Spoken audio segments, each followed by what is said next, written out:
나를 돕고 위로하신니 라는 제목으로 하나님 말씀 선포하겠습니다.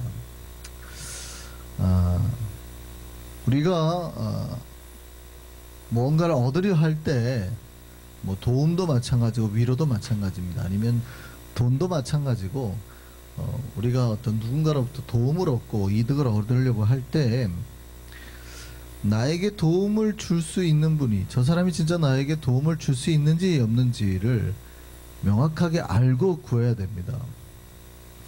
많은 사람들이 도움을 못 얻는 이유, 무언가를 구해서 못 얻는 이유는 내가 절박하지 않아서가 아니에요. 나는 정말 지금 도움이 필요하거든요. 그런데 잘못 구하기 때문입니다. 저 사람이 나에게 도움을 줄 수 있는지, 나에게 위로를 줄 수 있는지, 그런 사람인지를 명확하게 알고 구해야 되거든요. 근데 그렇지 못해서 도움을 못 받는 경우가 너무 많아요.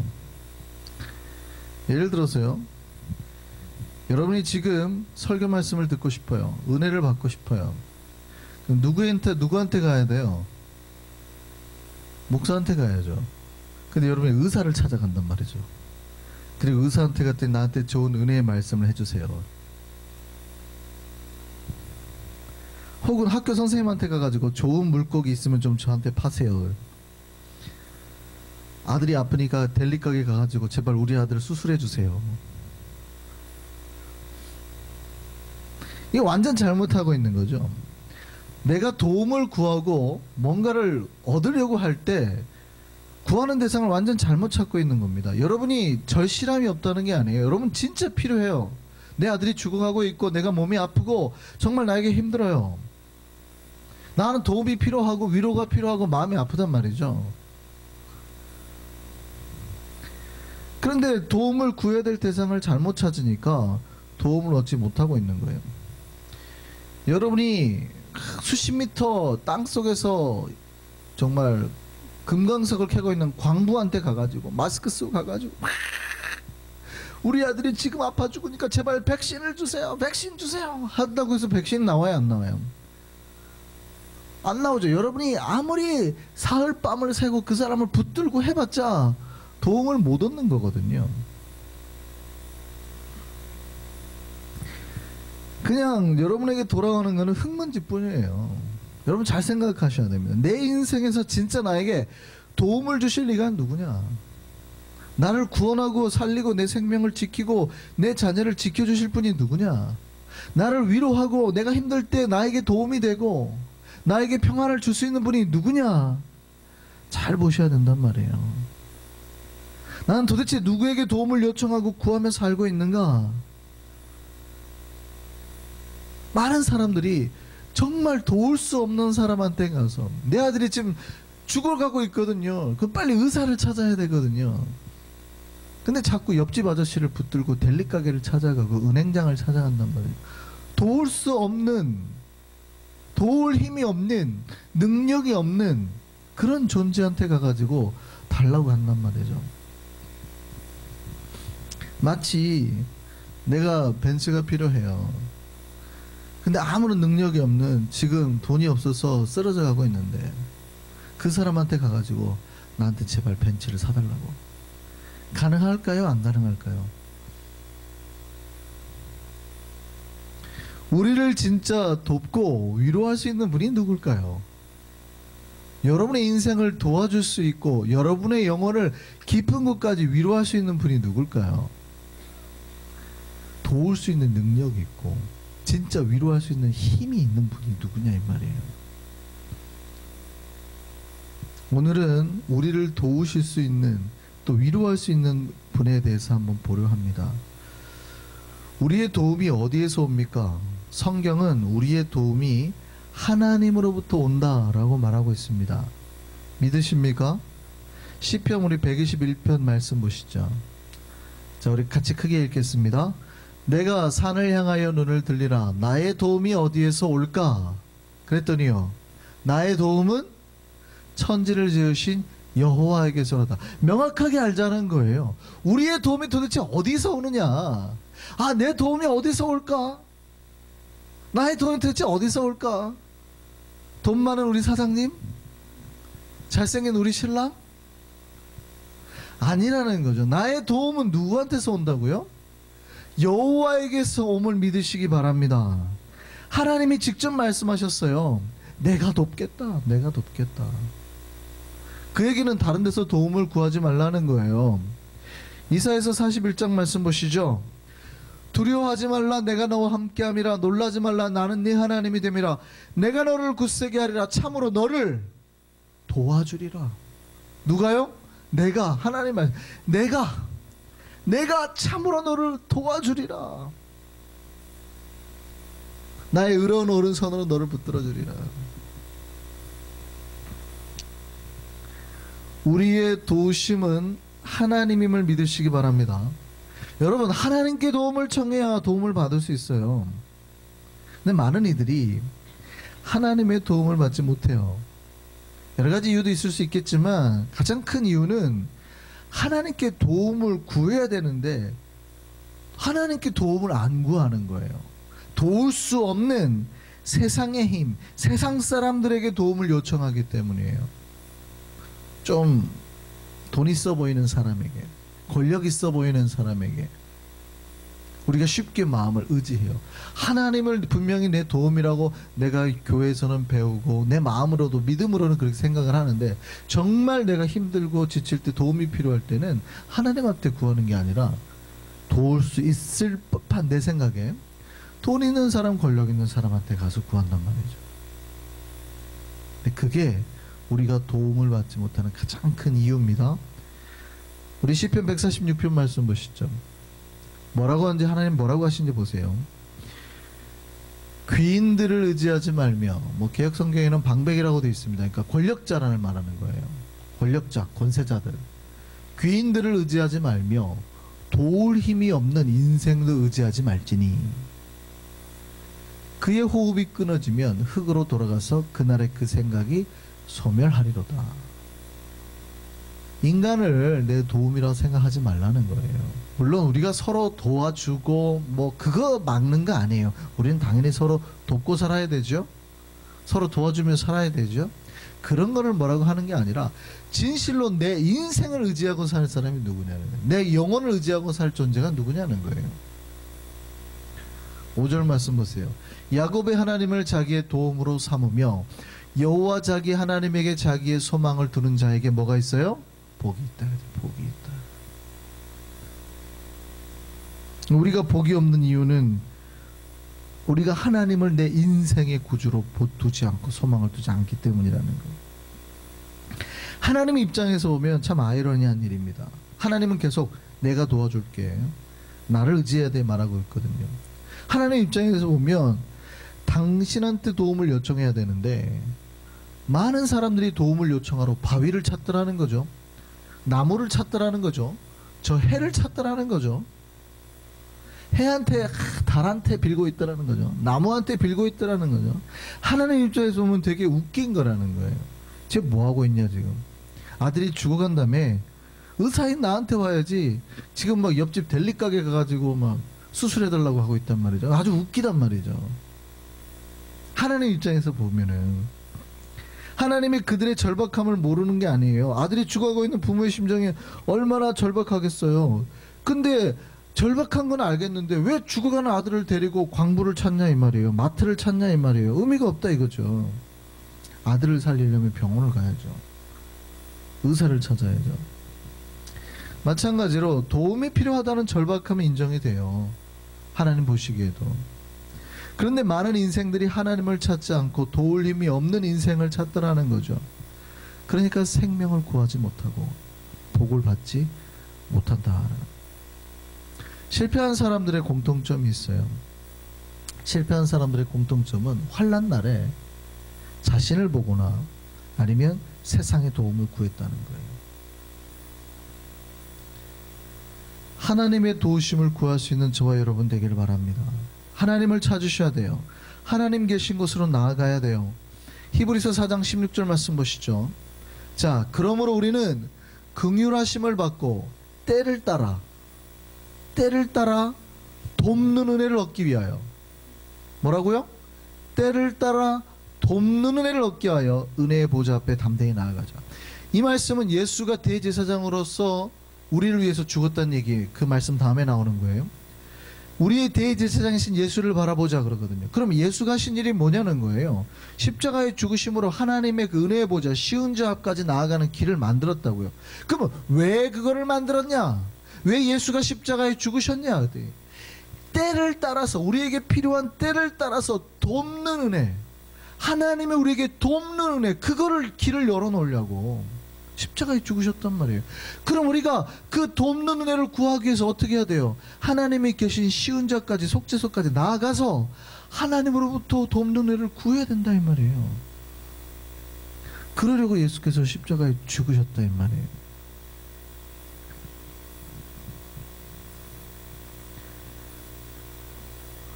우리가 하나님 계신 그 보좌 앞까지 나아가서 우리를 도우신 하나님의 은혜를 얻을 수 있는 우리가 되기를 바랍니다.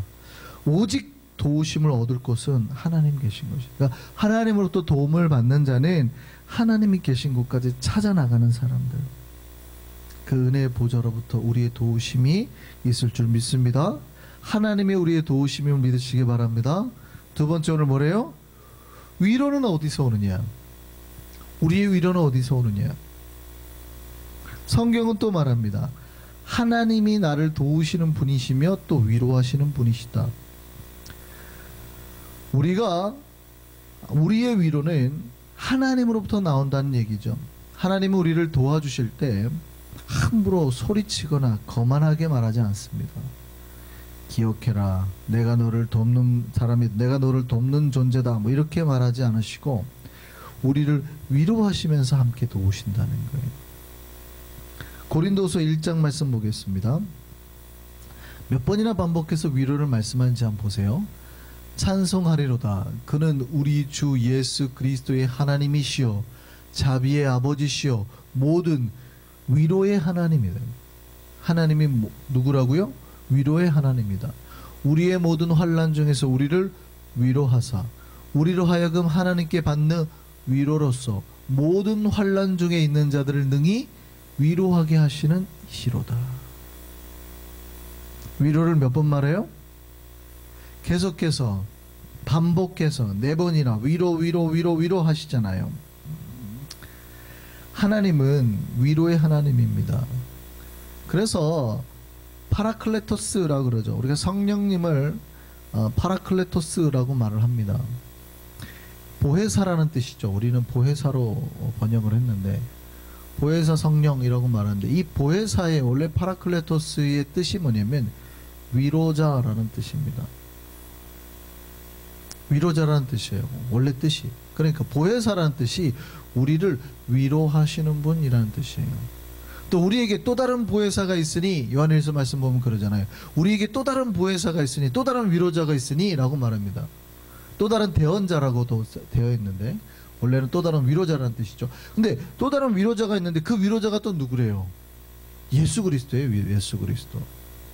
뭐 신천지에서는 이만희가 또 다른 보혜사다 뭐 이렇게 말을 하는데 그게 예수 그리스도를 말하는 거거든요. 그러니까 하나님은 성부 하나님도 우리를 위로하시는 분이라고 그러죠. 그러면 성령님도 우리를 위로하시는 분이라고 그러죠. 예수님도 우리를 위로하시는 분이라고 그래요. 삼위일체 하나님 모두가 우리를 위로하시는 분이라는 거예요. 그러면 우리가 누구한테 위로를 받아야 되겠냐고요?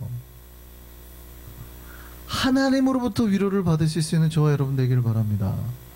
다른 사람을 찾아서 내 마음의 위로와 평안함을 찾으려 해요. 힘들 때. 물론 여러분이 힘들 때 친구 만나서 커피를 마시는 게 나쁘다 그 말하는 게 아닙니다. 그것도 괜찮아요. 좋은 방법인데 본질적으로 여러분의 인생을 위로하고 지켜줄 분이 도대체 누구냐라는 거예요. 본질적인 물음을 항상 묻는 거니까. 내가 친구 만나서 커피 마시면서 이거 죄 짓는 거 아닌가? 하나님 분명히 하나님으로부터 위로받으려고 했는데 친구가 와서 위로해 주려고 했는데 그러지 마! 너 나 이거 죄 짓는 거야! 이러면 안 돼! 이렇게 하라는 건가요? 그런 거 아닙니다. 친구 만나고 밥 먹고 위로받을 수 있어요. 근데 그거 자체로 만족하고 하나님 앞에 구하거나 하나님 앞에 위로받는 거를 소홀히 하는 것, 하나님의 위로가 나한테 의미 없다고 생각하는 거 하지 말라는 거예요. 본질적인 우리 인생의 위로는 하나님으로부터 나온다는 거예요. 하나님의 위로가 우리에게 만족이 되기를 바랍니다. 그러면 우리의 사역도 이제 여기서 나오는 거죠. 우리의 사역도. 목회도 마찬가지지만 여러분이 크리스천으로서 하는 사역이 뭡니까? 위로하는 사역이에요. 위로하는 사역. 여러분이 옆에 있는, 물론 목사는 선지자의 입장으로서 섭니다. 강대상에 설 때는 제사장의 입장으로 서는 게 아니라 선지자의 입장으로 섭니다. 평소에 제가 목회를 할 때는 제사장의 입장으로 여러분에게 나아갑니다. 여러분을 항상 대표해서 죄를 감추고 숨기고 없애고 하나님 앞에 제가 중보하면서 저 백성들 하나님 도와주옵소서, 제사장의 입장으로 항상 여러분을 위해 서지만 강대상에 설 때는 선지자의 입장으로 서요. 하나님의 말씀을 선포하잖아요. 그 두 가지 입장이 있어요, 목회자에게는. 물론 행정을 할 때는 또 왕의 입장으로 서서 우리가 행정을 하지만 강대상에 설 때만큼은 선지자의 입장으로 서거든요. 그 선지자 입장이라는 얘기는 선지자는 좀 혼내요. 그러니까 설교는 사실은 좀 혼내는 설교가 맞고, 목회는 대제사장의 입장으로 여러분을 대표해서 하나님 앞에 제가 방패막이로 서는 게 맞고, 그 위치가 다른 겁니다. 행정을 할 때는 그래서 기름 부음의 세 가지가 있잖아요. 왕, 제사장, 선지자. 목사는 이 세 가지 역할을 다 하는 거예요. 그러니까 선지자 입장으로 제가 여러분에 설 때는 좀 혼내기도 하고 똑바로 살아야 됩니다, 말씀 붙들어야 됩니다 하지만 목회를 할 때는 그렇지 않다는 얘기죠. 그럼 여러분은 주로 선지자 입장으로 설까요? 아니면 제가 여러분이 위임하는 건 선지자 입장을 위임하는 걸까요? 목회자 입장을, 대제사장의 입장을 제사장이 돼달라고 부탁을 하는 걸까요? 제사장이 돼달라고 부탁하는. 우리는 다 제사장으로 부름을 받았으니까. 그럼 제사장의 역할은 뭐예요? 위로하는 거예요. 위로하는 거. 여러분이 하셔야 될 일은 뭐라고요? 지적하는 게 아니라 위로하시는 거예요. 이사야서 40장 1절 말씀 보겠습니다. 하나님께서 뭐라고 우리에게 부탁하셨어요? 너희의 하나님이 이르시되 너희는 뭐래요? 위로하라. 내 백성을 위로하라. 너희는 위로하라. 내 백성을 위로하라.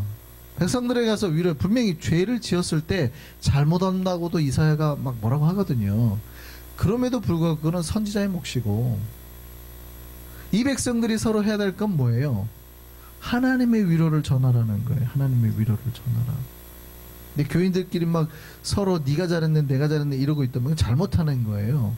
여러분은 제사장의 역할을 받으셨으니 뭐 해야 돼요? 위로하셔야 되는 거예요. 위로.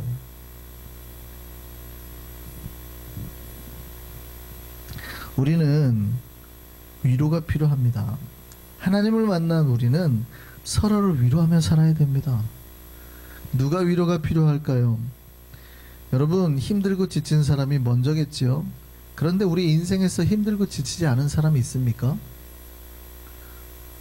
여러분 인생에서 힘들고 지치지 않는 사람이 있을까요? 제가 그러면 유장로님께 하면, 장로님은 별로 힘들고 지친 일이 없을 거예요. 장로쯤 되셨으니까. 그쵸, 유건사님. 권사쯤 되시면 힘들고 지친 일 없으시죠? 영건사님, 그렇죠. 저분들은 빼고 위로할까요? 우리끼리 알아서?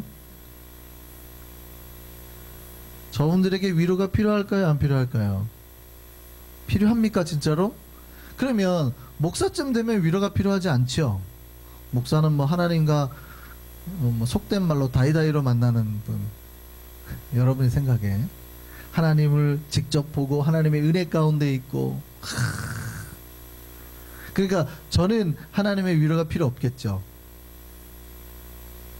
그럴까요? 진짜로? 네. 이 백성을 위로하라는 말 속에는 모든 직분과 상관없이 이 백성이 다 포함되는 거예요. 여러분 인생 사는데 위로가 필요 없는 분이 있어요? 그러니까 서로 위로해야 된다는 거예요. 누구에게나 위로가 필요하다는 말이에요. 우리의 모두는 위로를 받아야 될 사람들이라는 얘기죠. 이런 말이 있습니다. 아들이 늘 아버지한테 위로받고 싶어 합니다. 그런데요, 아들을 위로하는 아버지는 아들보다 더 위로가 필요한 사람이랍니다. 아들이 가진 문제는 이미 아버지가 다 겪어온 일이지만 아버지의 문제는 한 번도 겪어보지 못한 일이기 때문에요. 아들은 별거 아닌 일로 아버지의 위로를 받지만 아버지는 아주 큰 일을 당하고도 위로를 받지 못한다 그래요. 우리 인생에서 아들만 위로가 필요한 게 아니라 아버지도 위로가 필요하다는 얘기예요. 우리 모두가 위로가 필요하다는 얘기예요. 새 가족만 위로가 필요한 게 아니라 여기 계신 우리 집사님, 권사님, 장로님, 목사까지 모두에게 위로가 필요하다는 얘기예요. 여러분의 삶에서 짐이 있고 눌림이 있듯이 목사도 똑같잖아요. 여러분이 한 번도 져본 적이 없는 생명에 대한 부담감을 날마다 가지고 살거든요. 여러분, 교육전서 때 제가 가졌던 이런 짐은 경험해 본 적도 없어요. 날아다녔다니까요. 부목사 때도 날아다녔어요. 담임이 되고 나니까요, 짐에 눌려서 야, 이런 게 인생의 질고구나. 누가 한 명 아프다 그러면, 누가 한 명 뭐 문제가 있다 그러면 다 저 때문에 그런 것 같아서 뭐 이거는 눌려 살아요. 교회 하나에 뭐 사건만, 그러니까 신경이 날마다 곤두서 가지고 살아요. 자다가도 막 벌떡벌떡 일어나고. 우리 서로에게 위로가 필요하다고요. 하나님은 우리를 위로하신 분임을 믿으시기 바랍니다. 우리의 위로자세요. 파라클레토스, 우리의 위로자세요. 그 하나님을 맞아들인 사람은 우리 서로를 위로하면서 살아가야 돼요. 그 위로가 우리에게 넘치기를 소망합니다. 우리가 기억해야 될 거, 하나님이 우리를 도우시는 분이며 우리를 위로하시는 분이라는 거예요. 오늘 본문 17절 한번 보겠습니다. 은총의 표적을 내게 보이소서. 그러면 나를 미워하는 그들이 보고 부끄러워하오리니 여호와여, 주는, 다윗이 뭐라고 고백해요? 나를 돕고 위로하시는 이신이다. 다윗은 그렇게 고백했습니다. 여호와가 나를 돕고 위로하시는 분이다. 믿으셨으면 좋겠습니다. 하나님이 우리의 도움이시며 위로라는 사실을 정말 우리에게 확실히 기억되기를 소망합니다. 나의 도움과 위로는 하나님으로부터 나옵니다. 그렇다면 다른 곳에서 도움과 위로를 구하지 마시고 여호와로부터 그 도움과 위로를 받으세요. 여러분, 도움과 위로가 필요할 때 정말 간절함으로 기도해 보셨어요? 예배당 나와가지고 혼자 눈물을 흘리면서 기도해 보셨어요? 그런 적도 없으면서 왜 하나님 나한테 도움 안 주시냐고, 왜 나 위로해 주지 않냐고.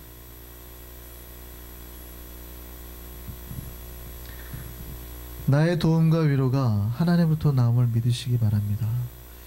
예, 나를 도울 수 있고 위로할 수 있는 분이 오직 하나님밖에 없어서 그래요.